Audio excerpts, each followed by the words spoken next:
मेरे channel teaching एक खिदमत के माध्यम से सेंसस 2027 में आप सबका स्वागत है। आज हम इस वीडियो में उन परिस्थितियों के बारे में जानेंगे जो हमें मकान गणना करते वक्त मिलेंगी। तो परिस्थितियां कौन सी होंगी? तीन परिस्थितियां हमें मिलेंगी, जिसमें से पहली परिस्थिति होगी कि मकान मिलेंगे, मकान खुले होंगे और परिवार के लोग भी मौजूद होंगे। दूसरी परिस्थिति होगी कि मकान होगा लेकिन वो उस वक्त बंद होगा और परिवार के लोग कहीं किसी काम की वजह से घर से बाहर गए होंगे। तीसरी परिस्थिति होगी कि मकान होगा लेकिन वो बंद मिलेगा और पूर्णतः बंद रहता है, ऐसा मकान मिलेगा। तो इन तीनों परिस्थितियों में प्रगणक क्या करेंगे? क्योंकि मकान गणना करते वक्त कोई भी मकान छोड़ना नहीं है, प्रत्येक मकान की गणना करनी है, उनके क्रमांक डालने हैं, मकान संख्या डालने हैं, भवन संख्या डालने हैं। इसलिए हमें चाहे मकान खुले हो, चाहे बंद हो, चाहे लोग वहां रहते हो या नहीं रहते हो, फिर भी हमें उन मकान की गणना मकान गणना में करना है। तो चले देखिए इन परिस्थितियों से हम कैसे निपटेंगे। तो जो पहली परिस्थिति है कि मकान होगा और मकान खुला मिलेगा और मकान के में रहने वाले लोग भी वहां मौजूद होंगे, यानी उस परिवार के लोग वहां पर हमें मिल जाएंगे। तो इस मकान की सभी 34 जानकारी तो हम बड़े आराम से भर देंगे।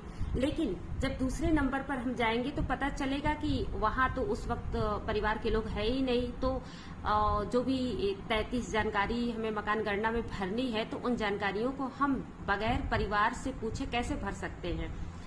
तो करना क्या है कि चूंकि हम इसमें लाइन क्रमांक डाल सकते हैं, चाहे परिवार के लोग उस वक्त हो या ना हो, तब भी हम लाइन क्रमांक डाल सकते हैं, भवन क्रमांक डाल सकते हैं और मकान का क्रमांक भी डाल सकते हैं। लेकिन आगे की जितनी भी जानकारियां हैं उसको हम तभी भरेंगे जब परिवार के लोग हमें उसका सही जवाब देंगे। इसलिए करना क्या है कि इसकी अधूरी जानकारी भरकर हमें उसको छोड़ देना है और जब परिवार के लोग हमें मिलेंगे तो उस वक्त हम उस जानकारी को पूरा कर लेंगे। क्योंकि जो भी जानकारी अधूरी हम भर कर छोड़ेंगे वो डिलीट नहीं होती है, एडिट का ऑप्शन उसमें रहता है।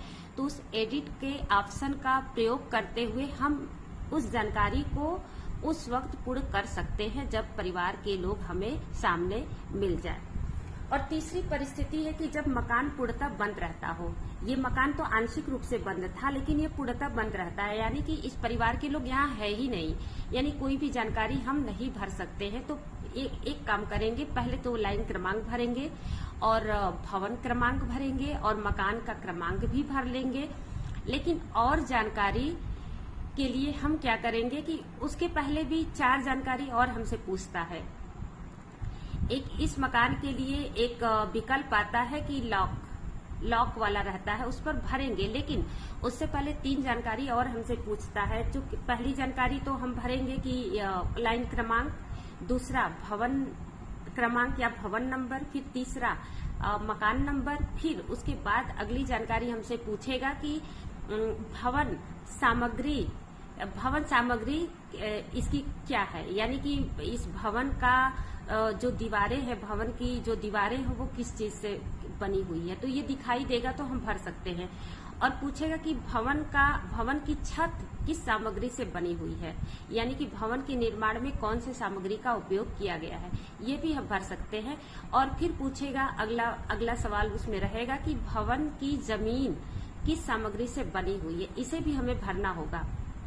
उसके बाद एक और सवाल उसमें रहेगा कि भवन कैसा है, यानी आवासीय है, गैर आवासीय है, कोई दुकान है, कोई कार्यालय है या कोई भी ऑफिस दफ्तर इसमें चलता है या किस तरह का है। तो ये सब जानकारी देने के बाद एक लॉक का ऑप्शन आता है। उस लॉक पर हम जब ओके करेंगे तो बाकी सारी जानकारियां जो इन मकानों में हमने भरे हैं ये हमसे यहाँ खुद ही नहीं पूछेगा। जब उसको पता चलेगा कि ये भवन लॉक रहता है तो सारी जानकारियां छोड़ करके वो सबसे आखिरी विकल्प पर ले जाएगा, जिसपे ये भरना रहेगा कि मुखिया का मोबाइल नंबर भरिए। तो मुखिया का मोबाइल नंबर कैसे मिलेगा, क्योंकि परिवार के लोग तो वहां है ही नहीं। तो अगल बगल से यानी आस पास वाले लोगों से हम इनके बारे में, इनके परिवार के बारे में पता करेंगे। अगर वो अगल बगल वाले लोग अगर मोबाइल नंबर दे देते हैं तो हम उस मोबाइल नंबर को वहां भर लेंगे, अन्यथा हम इनके आस पास रहने वाले लोगों का मोबाइल नंबर ही इस भवन में, इस मतलब डेटा में भर देंगे।